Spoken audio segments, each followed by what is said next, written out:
Hello again. My name is Rick, and this is Saving Often, an adventure game travelogue revisiting the point-and-click adventure games that I grew up with. The first game I played on this channel was kind of obscure, Goblin's Quest III, and I thought I would carry that same spirit into my next game by playing through King's Quest V for the NES.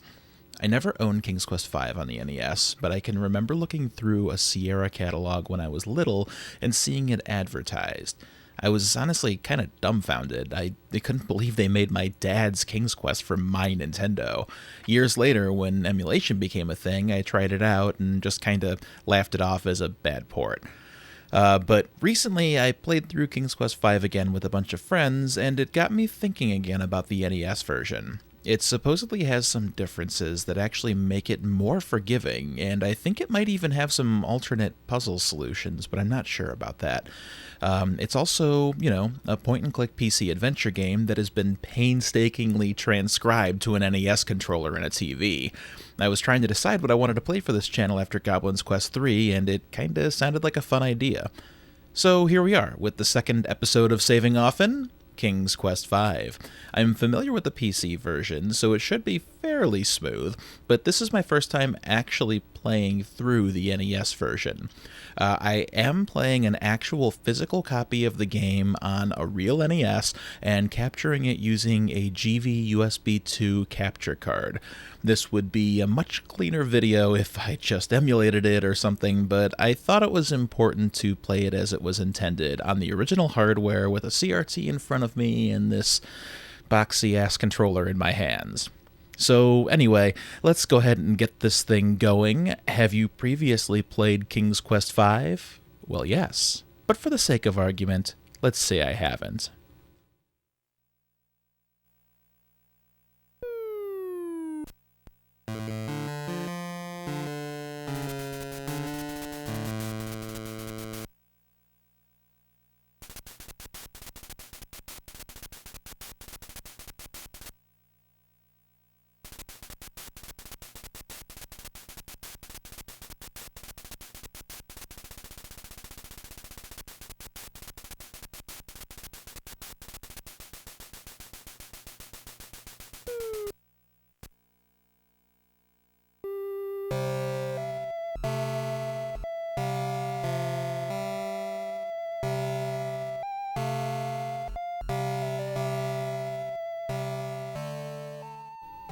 Oh, my castle!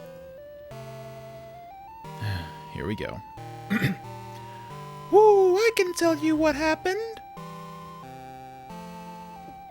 What? I know what happened to your castle. Woo, I saw it all. Yes, I did. You did? Well, then what happened? Ooh, it was the powerful and evil wizard Mordak who did it. I just happened to be visiting with an old friend when I saw him materialize out of thin air. Thank goodness he didn't notice me. Don't stop now, go on. Ooh, he caused a dark cloud to descend from the sky and to envelop the entire castle, and then he commanded the cloud to rise again, and as it did, it took the castle with him. Ooh, it was a sight to see, all right. Why? Why would this wizard Mordak want my castle? What could he have against me and my family? Ooh, that I don't know.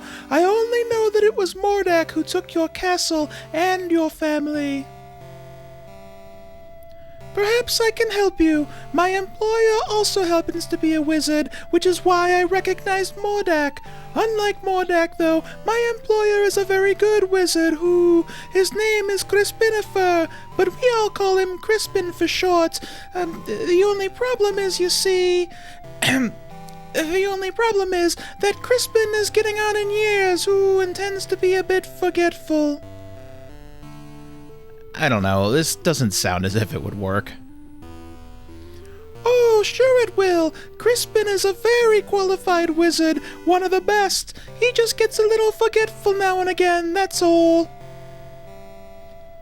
Now, where is it? I know I brought it with me. Aha! Here it is! What is that? Well, it is my opinion that you don't stand a chance against the likes of Mordak. Excuse me for saying, Your Majesty, but you don't have a choice. You must come with me. I'm sure Crispin can help you.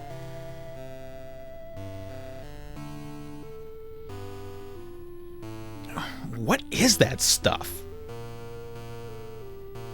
Ooh, just some old leftover fairy dust I've been carrying around.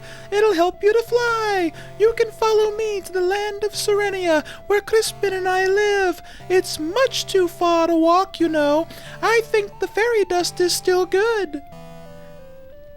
Come on, up here. Follow me.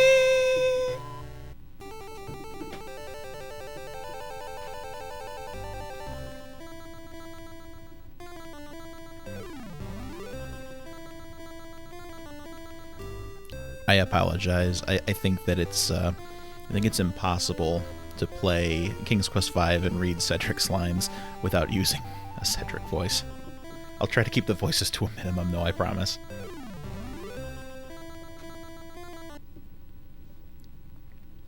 There it is! Down here! Come on! Okay, here I come.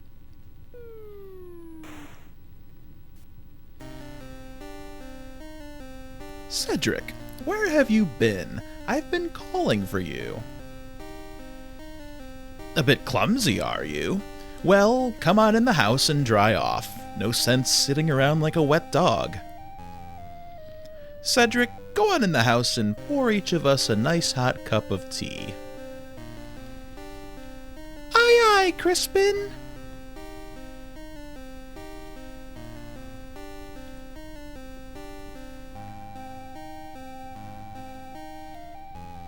The Society of Wizards has always taken a dim view of Mordak and his abuse of his power. Why, he's even been put on suspension a few times. It never seems to do any good, though. Crispin, why would Mordak want to take my family or castle? What did we ever do to him? I'm afraid I don't know the answer to that. Mordak is a very unpredictable wizard. I've never understood that evil mind of his. Ooh, I thought perhaps you could help His Majesty, Crispin. That's why I brought him here. Well, let me see now. I used to be a very powerful wizard at one time, you know. But I've gotten a little rusty lately. A little rusty? That's quite enough from you, Cedric. Yes, sir, Crispin, sir. I don't know what I have that would be of much use to you. Most of my wizard stuff is pretty old and worn out, but let's see what I can find.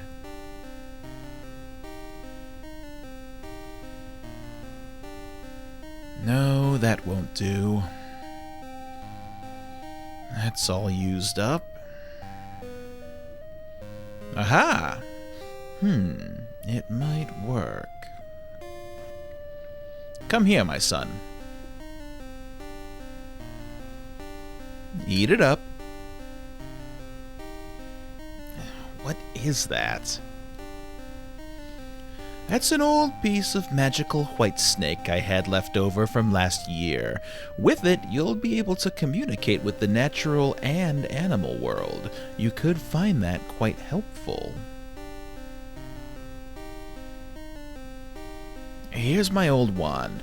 I don't even know if it works anymore. Most of its power may be gone. You should know that wands are like pets. They've got to get to know you before they'll work for you. Just treat it with care and respect, and hopefully it will do something for you. You'd better get going, my boy. No telling what that confounded Mordak could be up to. You go with him, Cedric. Show him the way. Me? Yes, you. Don't be such a coward. Now, go on, you'd better get started, and don't be wasting your time coming in here. I'm not going to be here for a little while.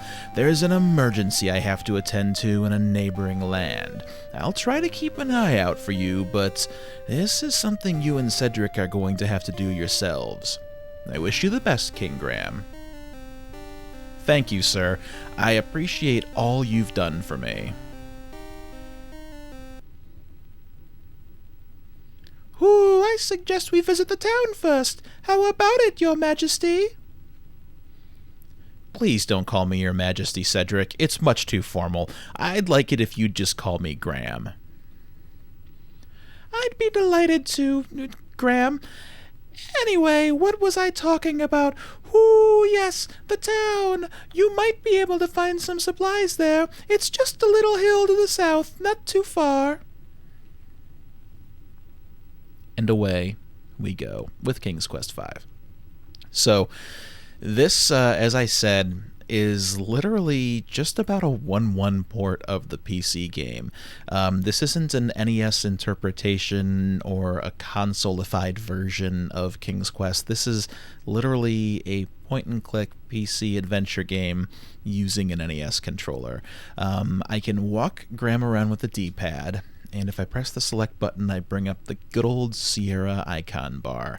So I have a walk button, a walk pointer, the eye or look icon, the mouth or talk icon, and the hand or interact icon. I have a spot here for my most recently held inventory item. I have my inventory window, my menu, and some sound options. So I said that I haven't played this game, and I mean, full disclosure, I have not played the game, but I have played around with it a little bit to kind of get a feel for it, just to make sure that I could, successfully operate King's Quest V on the NES. So I know a little bit about the interface, but it's going to be janky as all hell, and it's going to take some getting used to as I play. So, look forward to me fumbling all over buttons that I shouldn't. I mean, I've been playing these things with a mouse and 2 buttons since I was 5 years old, and now I have to use this controller. Anyhow, they didn't do much to make it terribly friendly for the NES, but there are some quality of life things here. If I hit the B button on my controller, it'll cycle between look, talk, and interact, and if I press it again, it'll go back to walk. So it's kind of a quick shortcut to choose my icons. They also had a pretty clever method for saving. The game does use a password system, which, I don't know, I have mixed feelings about passwords. They're a pain in the ass, but with so many batteries failing on NES games after, 35 years, it's kind of nice to have a solid manual method for getting back into your saves. But being an adventure game, we're going to be dying often, and there's going to be times when we need to reload, and Konami, who ported this game, recognized that using a password wouldn't necessarily be the most intuitive. So they got around that by having a hybrid saving and password system. If I save my game, you'll see that I get a password, and this is however many characters, about 16 or so, 15 characters. So I can save my password, but I can also go into File, and I can save, I think, a couple dozen slots that will actually save directly to the RAM of the game. So these saved games that I put on there manually will still be good until I turn my console off. So it's essentially a good temporary quick save function to be able to keep track of my progress as I go, but not necessarily being a permanent save game that I can rely on for long. So anyway, that's kind of it about the interface. I just thought that it was worth sort of mentioning. I'll go ahead and make a save right now. And save, and we're done. So yeah, this is King's Quest V in all of its strange NES pixelated glory. It's pretty damn ugly compared to the strikingly beautiful, especially for its time, VGA graphics of King's Quest V on the PC.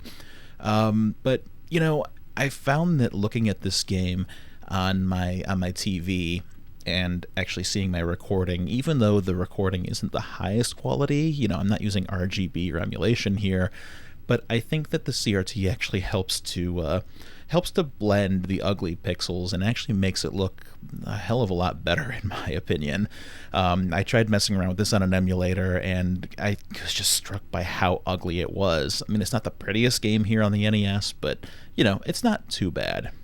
Anyway, here I am waxing about ports and technical limitations, and meanwhile Mordak has captured our family and stolen our castle, so let's go about the quest to find Mordak. This is our friend Cedric, who waits impatiently for Graham. And Cedric isn't listening to Graham at the moment. Can I take Cedric? No. Okay, sometimes you get a response, sometimes you just get an X. Fine. So, let's go ahead and explore the region. So here we have the entrance to the Dark Wood. This is where the witch lives. Let's see what I can look at here. The wide dirt path ends at a crude warning sign placed before an ominous-looking forest. Beyond the sign, the path narrows to nothing more than a root-ensnarling footpath. An old hollow log lies in the small clearing before the gloomy forest. The sign seems self-explanatory enough. Enter at your own risk. Okay. So if I were to go up into this forest... Oh, no! I'm not going in there! Can't you read the sign? Come on, Cedric. There might be something important in here. Oh, go if you want to. I'll wait here. This is the dark forest. We're not going to get very far in here, unfortunately, because this is where the witch lives. And she turns us into a toad. That old witch caught Graham totally off guard. Ribbit. King's Quest V is an infamously lethal game. The PC version has a staggering number of dead ends that you can get stuck on, but I think that the NES version actually alleviated a lot of that and made it a much friendlier experience. But you can still die all over the place, and, you know, death is kind of a controversial subject when it comes to point-and-click adventure games, but I like it. I think that it's fine. I think that it gives opportunities for, you know, funny situations or, you know, a reasonable way to block your progress. I think that the old Sierra games relied way too much on forcing you to, you know, save often, and later games tended to adopt more of a try-again approach where you could just resume from where you left off right before your ill-fated step. But, you know, I like dying in these games. I like seeing the different messages. I like seeing the different puns. So I'll be doing it a lot in this game and just reloading because, you know, why the hell not? So here we have the Weeping Willow. And I've always loved her song. It's stuck with me forever.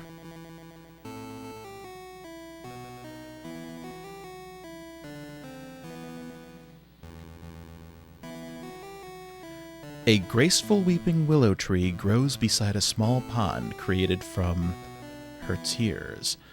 In her branch-like arms, she clutches a beautiful harp as a child would a cherished toy.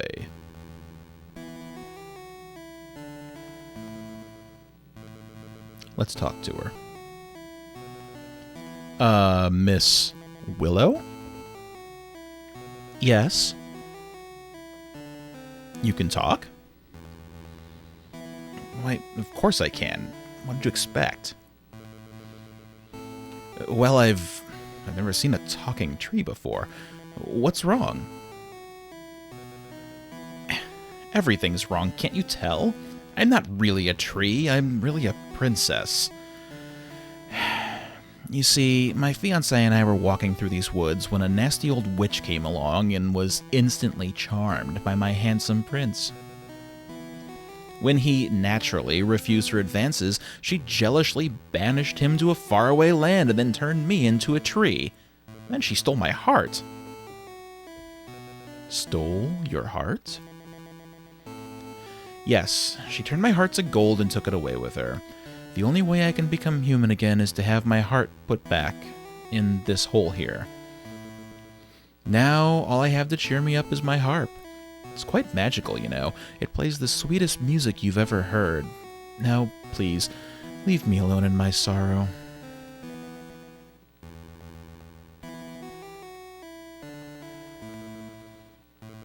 Yeah, so she's holding a harp, and she's lost her heart. We'll have to get that back for her. Now over here we have the Gypsy fortune teller. It will cost you 1 gold coin to see Madame Mushka.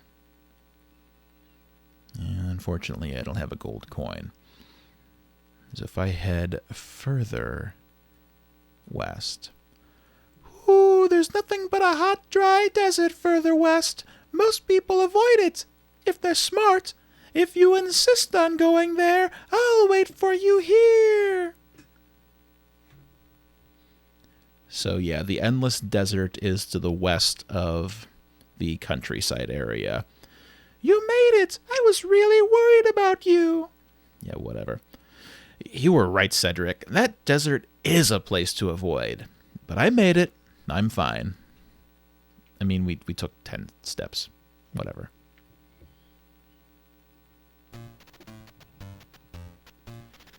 The anthill. A colony of large ants parade up and down a huge anthill built amid some scrubby bushes. The ants are too busy to engage in conversation with Graham. The ants don't seem to take kindly to uninvited trespassing.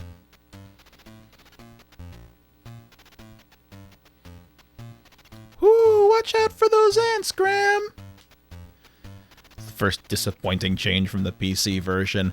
When you walk into the ants on the PC version, King Graham does a little jig, and Cedric says, "Ooh, are those the latest dance moves, Graham? The boogaloo!" Yeah.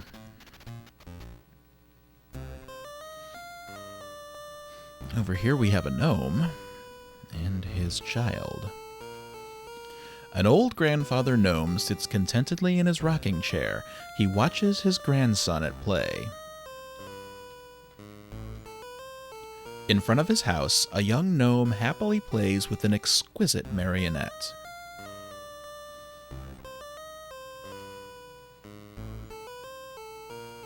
Excuse me, sir. What are you doing here? Don't you know this is private property? Oh, I'm terribly sorry to bother you. I was just noticing your son's marionette. It's very interesting. Where did you get it? It's grandson, not son, and I made it for him. Why do you care? I just wanted to comment on its artistry. It's very well done. I don't suppose it could be bought. If it could, the price would be very steep. I reckon you couldn't afford it. Now leave me and my grandson be. Grumpy old dude, I just want to take the child's toy from him. Utilizing fallen logs, a gnome has built himself a little forest home. Graham has not been invited into the gnome's home. Fine. Let's continue east.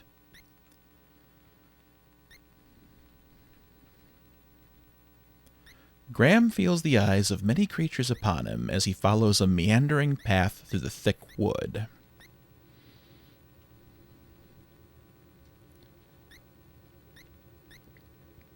Excuse me, young man.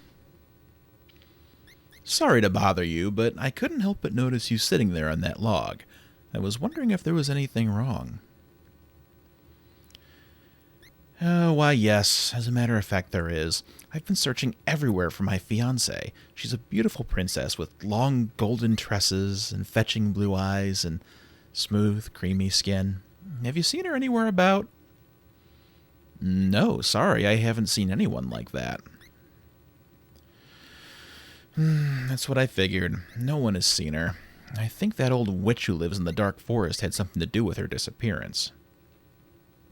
I'll keep an eye out for her. If I see her, I'll let her know you're looking for her.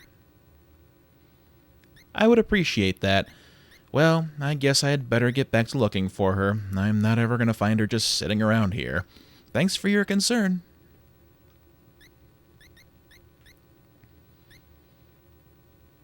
Despite, her being like right up that way.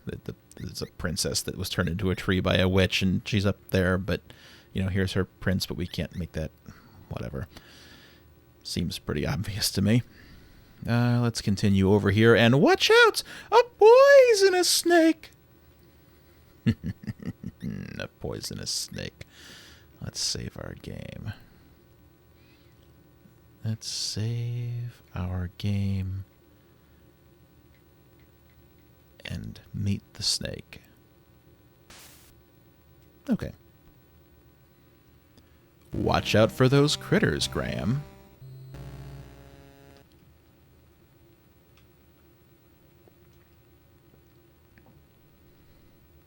Okay. So yeah, obviously the snake is just going to kill us. So we're going to have to find something to placate that snake. Let's head south. And here's the town. Okay, well, we can head into town. Let's do that. Ooh, if you go on into town, I'll wait for you here. I had a nasty run-in with a dog once, and I'd feel safer out here. Okay.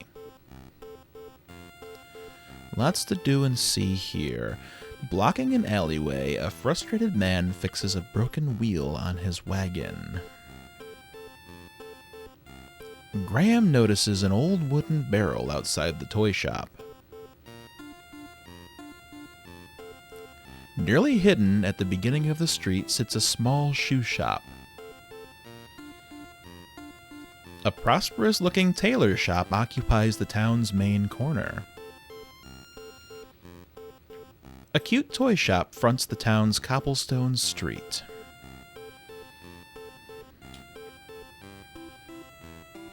The town is busy with people going about their daily chores. I wonder if I can talk to this guy. How goes it with you, good fellow? Not well, I'm afraid. This old wagon's always given me trouble. Can I help you in any way? Thank you kindly, but I think I can handle it. All right then. Good luck. Thanks. With this wagon, I'm gonna need it.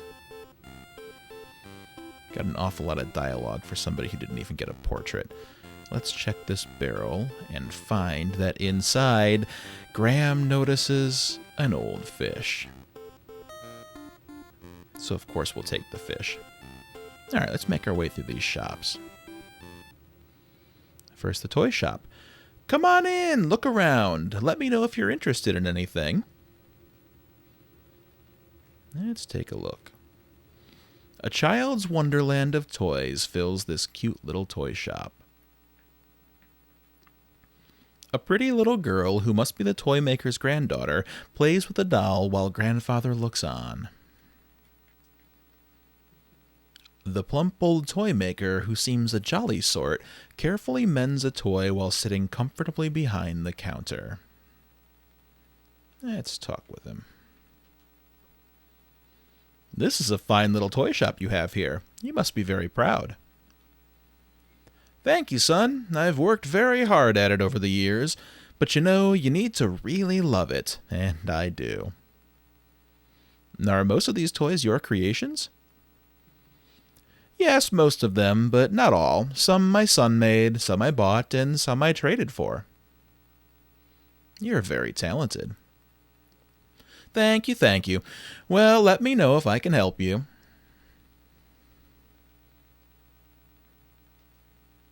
And can't talk to the granddaughter. Grandpapa? Yes, my darling.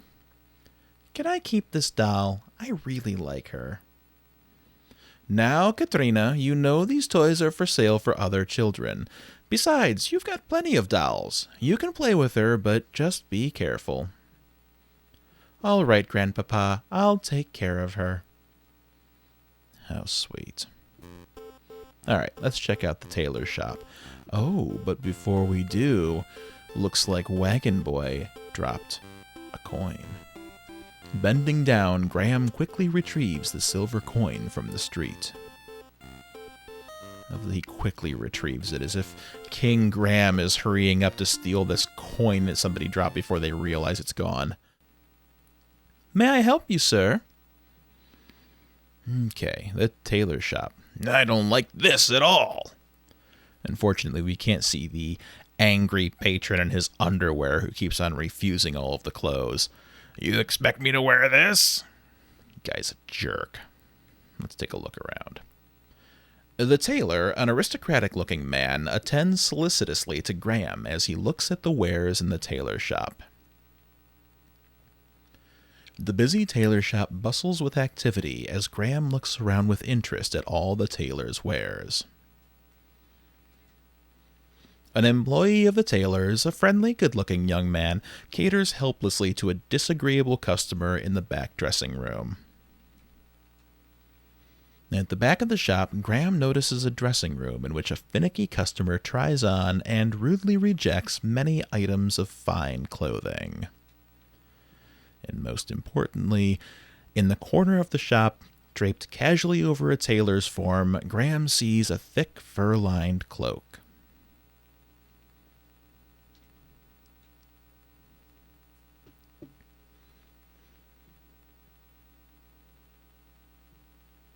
Here, let me help you with that.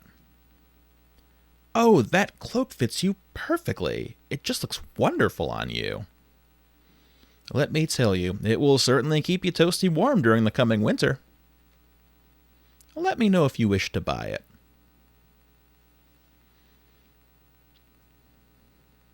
Well, let's try to buy it. Here's our inventory. We have an old wand, a fish, and a common silver coin. Surely that's enough to afford this cloak. I would like to buy that fine cloak hanging in the corner. Will you take a silver coin for it? Silver coin?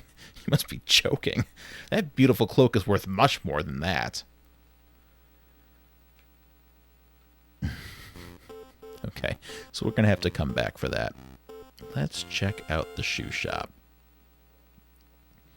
Take a look around if you want, but we don't have any shoes to sell you right now.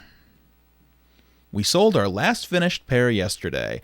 Our business ain't doing so good anymore, and we're getting too old to keep trying. Is there anything I can do to help? There ain't nothing you can do short of buying us out. But like I said, if you want to look around, feel free. Okay, thanks. I don't quite get buying you out. You have nothing to buy out. What am I buying? I guess your shop. But you have no inventory. This is not going to work well for you. Let's talk to the old man. The old shoemaker wearily hammers tiny nails in a shoe sole. He doesn't even seem to notice Graham. You don't have any shoes for sale, huh? That's right, no shoes at all. We're making a pair right now, but it'll take a while. We're not as fast as we used to be. Well, that's okay. My trusty boots should carry me through the rest of my journey. Sorry, son. We're doing the best we can. Yeah, Graham. All right, so that's the town. There's one more door down here. The locked door is securely locked with a heavy padlock and can never be opened. This door is locked literally forever. Don't even try. With a fine view of the rushing river, the Bakehouse sits a bit out of town along an old rutted road. Alright, so this is the Bakehouse. Let's pop in here. Oh, sorry, let's just walk over into here. Ooh, I'll wait for you out here, Graham.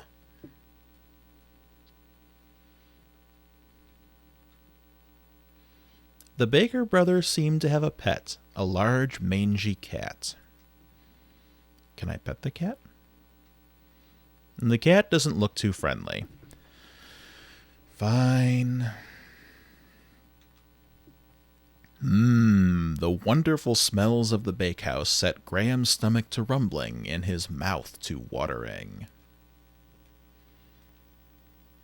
The baker, a large, sturdy fellow, waits for customers behind a pie-covered counter. In the kitchen of the bakehouse, Graham can see another big burly man doing the day's baking.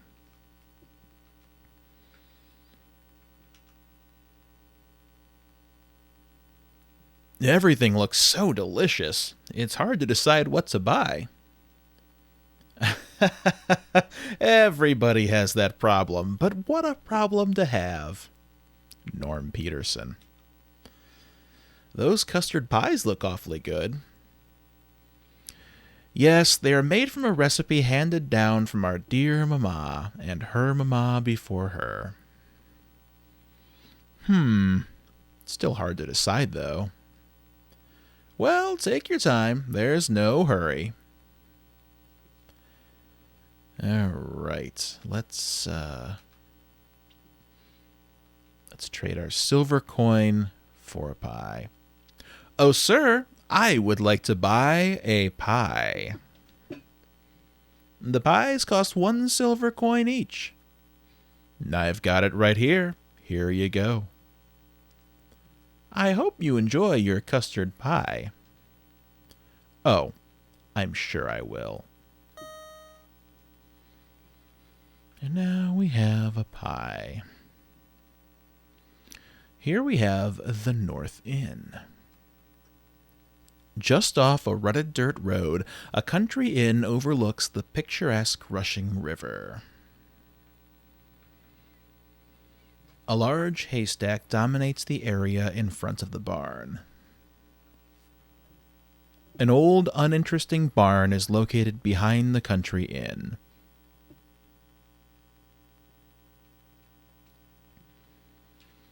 Well, let's go ahead and save our game. I'm sure there is no danger inside the North Inn. The Country Inn's tavern looks a bit shabby and run down. At the bar, Graham notices 2 men.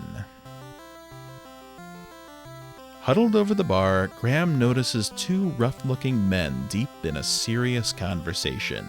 Since they are talking in such low tones, Graham can't quite hear what they're saying. Through an open doorway, Graham can see part of the inn's dining room. Okay, well, these guys seem friendly. I'll just order a drink. Gentlemen, please excuse me. The inn's full. Ain't got no more rooms. Hey, boss, this guy looks like a real troublemaker. What do you want me to do with him? Rub him out.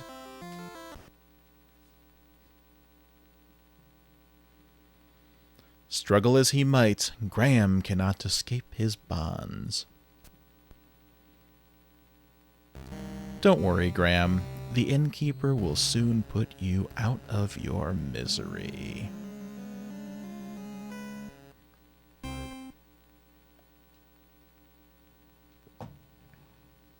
So yeah, nothing we can do here yet. So let's just go ahead and restore outside of the North Inn. And head west. Ooh, watch out for the bear, Graham! Okay, so being a port to a Nintendo console, there's a lot of stuff that just minor things that they had to change in the game. Like, for example, they had to remove any references to gods or religion, so they changed those things. And there's a couple of scenes that they thought were maybe a little too violent that they edited to make them a little friendlier, soften some of the language and whatnot.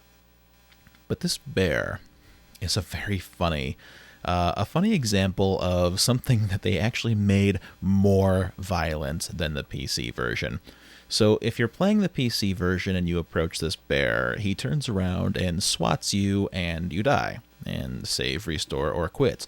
However, if you do the exact same thing in the NES version, not only does he attack you, but he drags your lifeless carcass off, presumably to devour you. Shouldn't feed the bears, Graham.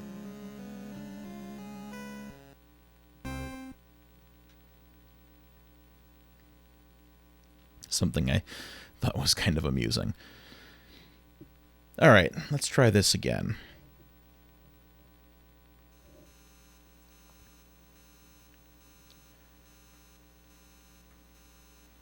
A large bear seems to be mighty interested in the honey inside the old tree.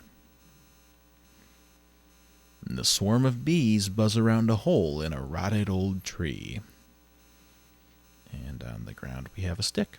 Graham notices a large stick lying on the ground near the old tree.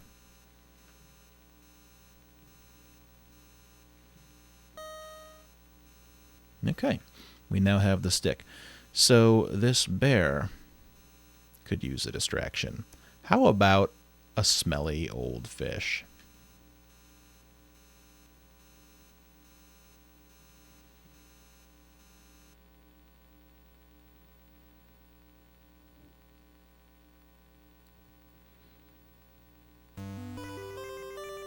I am Queen Beetrice, kind sir. I wish to thank you ever so much for saving our hive from the claws of that horrible bear. In return, I offer you a luscious honeycomb from our hive. Please feel free to retrieve one. I promise my bees won't harm you. It may come in handy on your travels. All right. Thank you, Beetrice. Let's just go ahead and retrieve a honeycomb.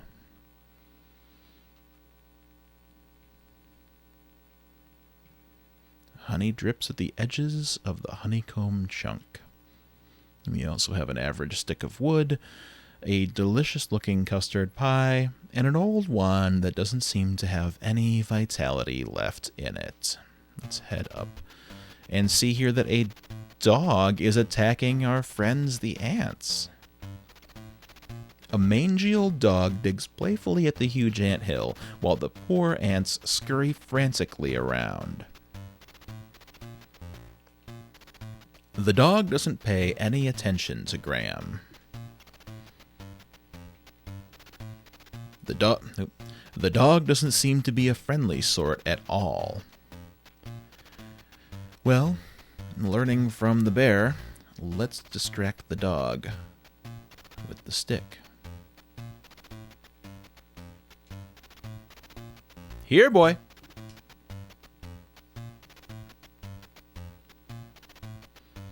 And there he goes. And we've saved the ants. Allow me to introduce myself. I'm King Antony the Great. May I ask, who are you?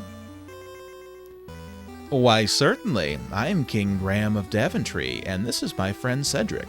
We're seeking a way to cross the great mountains to the ocean on the other side. That is a very perilous undertaking.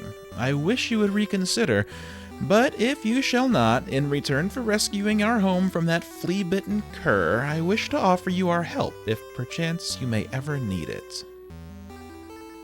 Thank you very much, King Antony. Cedric and I appreciate your kind offer. We look forward to meeting you again.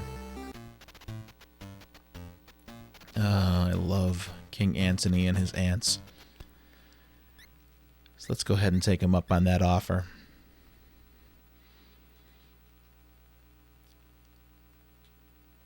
He can help us in this haystack.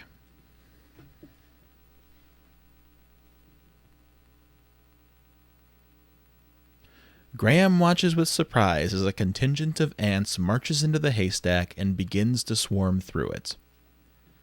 Unfortunately, the NES, with its lack of CD sound, cannot reproduce the song that the ants sing when they come to help you in the PC version.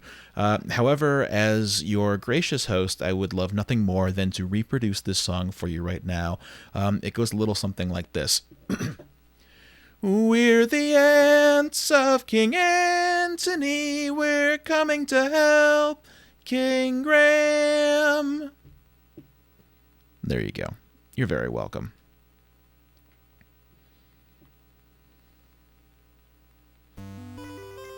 I'm glad to see there was a way that we could be of help to you. Look here, we found a golden needle in the haystack, and I'd like to present it to you. Perhaps you can find a use for it. Why, thank you, King Antony. I'm honored. Good luck in your travels, King Graham, and be careful. All right. Now, we have a golden needle. A large golden needle.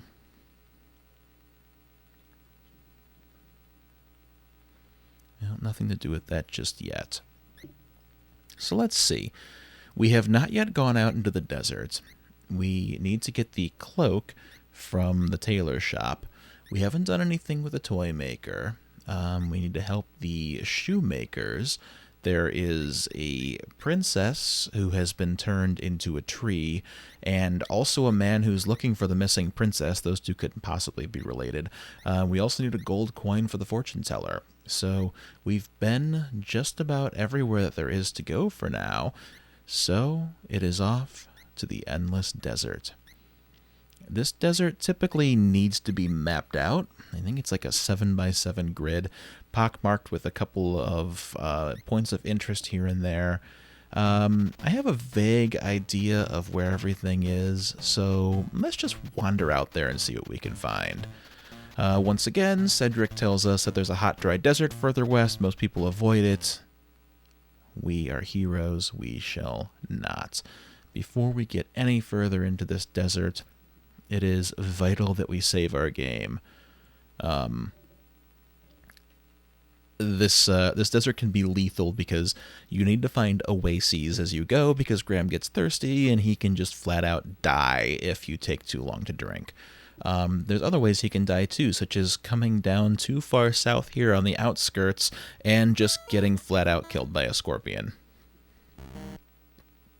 So yeah, that happens too. Luckily, that's only on a handful of screens, and they're all in a row down there, and they're easy to avoid. It's just a way to stop you from going down, I suppose. So let's head over here and find an oasis. Now, I'm assuming that this part is the same as the PC version as far as the map. The cool water felt wonderful on Graham's parched lips, and his body now feels rejuvenated. This is another departure from the PC version of the game, which I cannot help but quote here. It goes a little something like this. Life-giving water, nectar of the gods. Yeah.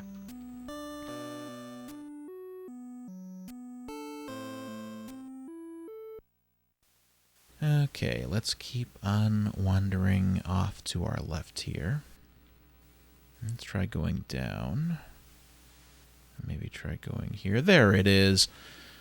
The hot sun and choking sands are taking their toll on Graham. He must drink. Soon. This is one of the points of interest in the desert here. Oh-ho! A picked clean and sun-bleached skeleton of a man lies in the sand of the hot, dry desert. What happened? Who can say? But it makes Graham uneasy nevertheless. Can we talk to him? No. Graham can't do much to help the poor man now, and vice versa. What do we have over here? Why, that must be an old shoe lying forgotten near the poor man's skeleton. That could be useful.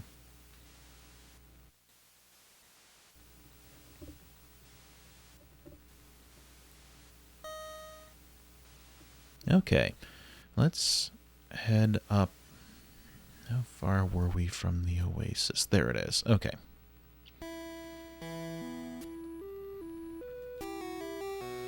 Ah, life-giving water, nectar of the gods. Go ahead and save that game. After all, this is saving often. So, there's another point of interest up along the cliffs. And it is here. The facade of a magnificent temple has been carved into the sandstone cliffs by some unknown ancient civilization. From across the desert sands, Graham can hear the sound of approaching hoofbeats. Aha! An intruder!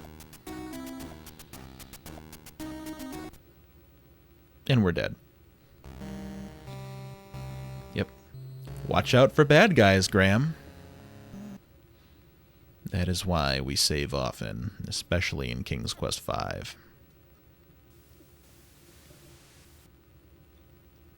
So let's head back over here again.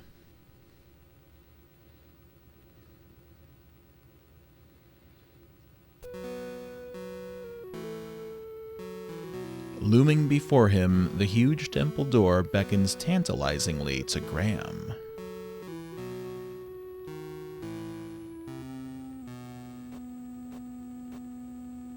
The temple door won't open. Perhaps there's something missing.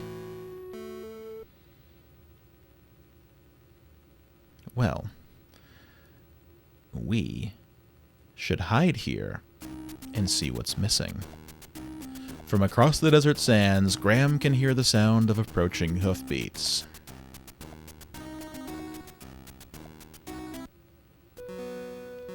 Open sesame!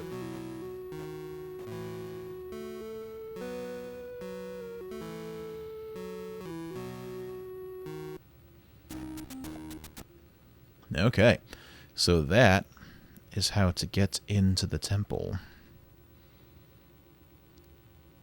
Let's have a sip. But if we try to reproduce that ourselves, you may have noticed that we're missing a key component. Open sesame! And the temple door still won't open because there is something missing. That brigand had a staff. So, let's see if we can take that staff from the brigands. First, we'd have to find the brigands. No, first we're just gonna die here.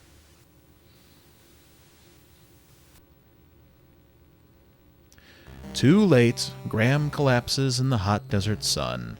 If only he could have found an oasis.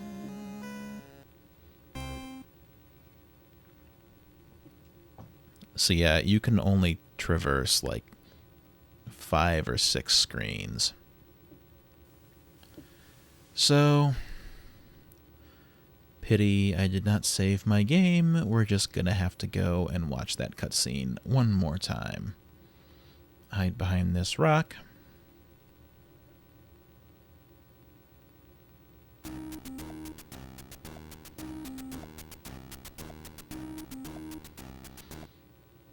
We need to actually see this cutscene because if we don't, then we don't know that you need the staff, and so the game won't even allow you to see the staff and take it. So you're kind of forced into this trigger. And I thought I knew where that other oasis was, but apparently I didn't. So let's just save ourselves some time here and save the game.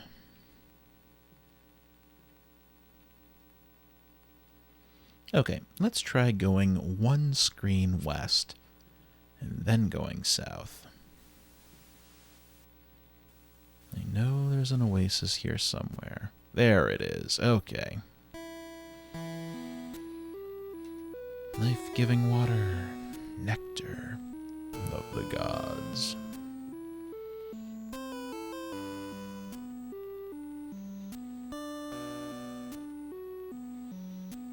Another quick save.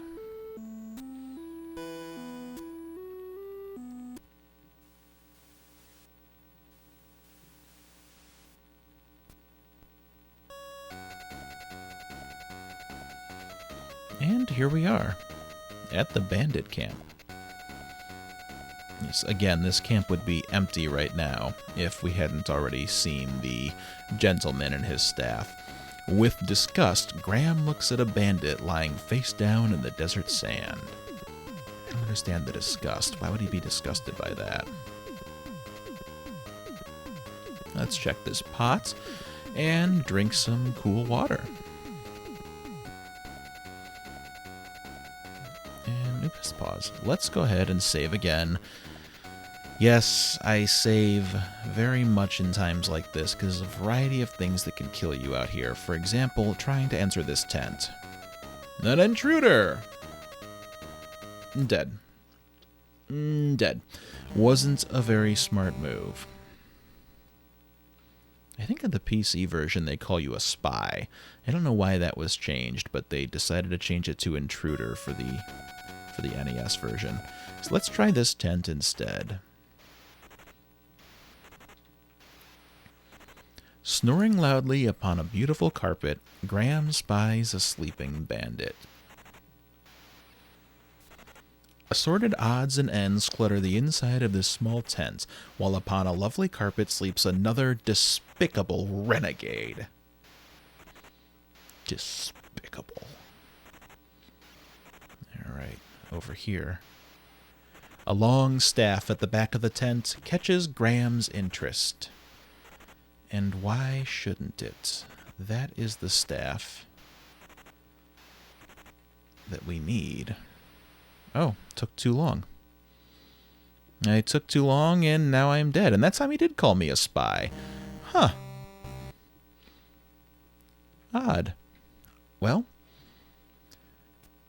let's try doing that one more time. And this time, we won't take our sweet time. We'll just walk over here and grab the staff. Taking care to be very quiet, Graham reaches out and takes the staff into his possession. Alright, and now let's get the hell out of here. And we now have a common shepherd's staff, but looks can be deceiving.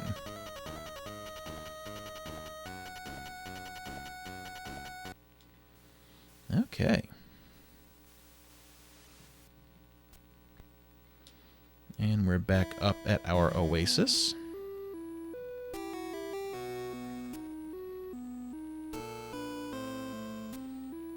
And now let's head back up to that temple and see what we can find inside of it.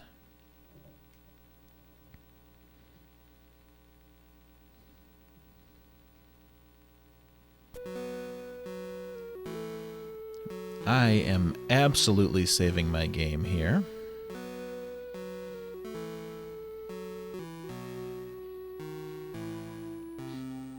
After Goblin's Quest 3, I'm glad that I'm actually now playing a game where I do have to save often. Namesake of the channel. Open Sesame! Oh no! The staff broke! The exit door is about to close. Oh man, look at all this money. I'm rich. I'm rich. I'm gonna live like a king.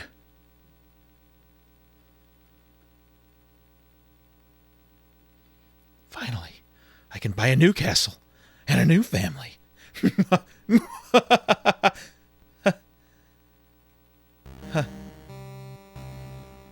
Cheer up, Graham. At least you can practice your game of tiddlywinks. Alright, fine. So you can't take any treasure. At least, none of that treasure.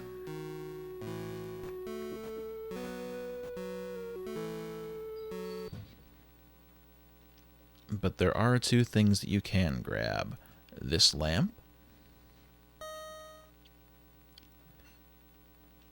And this shiny gold coin. Now let's get the hell out of here. Whew! That was close. The staff lies in several broken pieces on the temple steps. Well, that's unfortunate. Now we can never go back inside. Oh well, we got a couple of things out of that. Let's take a drink. Let's save our game.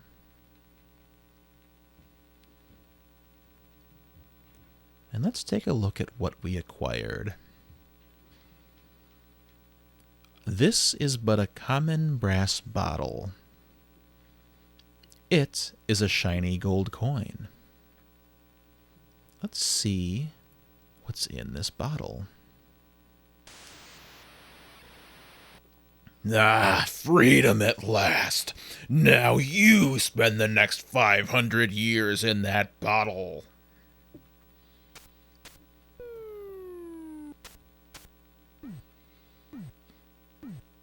Huh. Shouldn't keep things bottled up inside, Graham.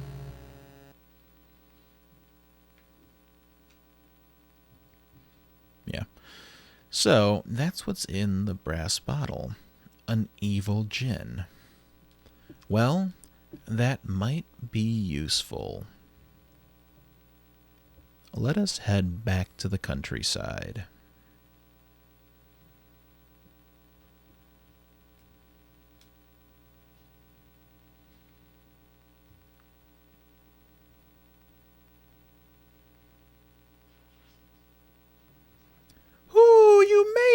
I was really worried about you. Yeah, desert's a place to avoid. Obviously, I died how many times out there? Okay. We'll save one more time for posterity, even though we're out of the immediate danger. And let's talk to the Gypsy and have our fortune read.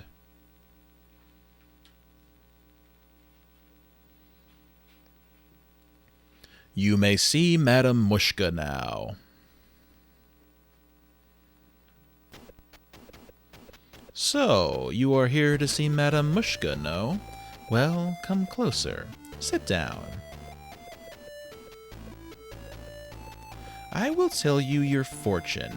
Already I can tell that you are on a quest of great urgency. We will see what we can find out for you. Look, King Graham, look into the crystal ball. Look, Manannan, look what I have for you. Take a good look at what you did to my brother, Alexander. Because of you, he's doomed to spend the rest of his days as a cat, and there's nothing I can do about it. But you can do something about it. Since you're the one who did this to him, you're the only one who can turn him back again. Back to the wizard Manannan. Alexander! I don't know how, Mordak. I'm not a wizard. I just happened to stumble across some magic spells and accidentally turned him into a cat. I didn't mean it.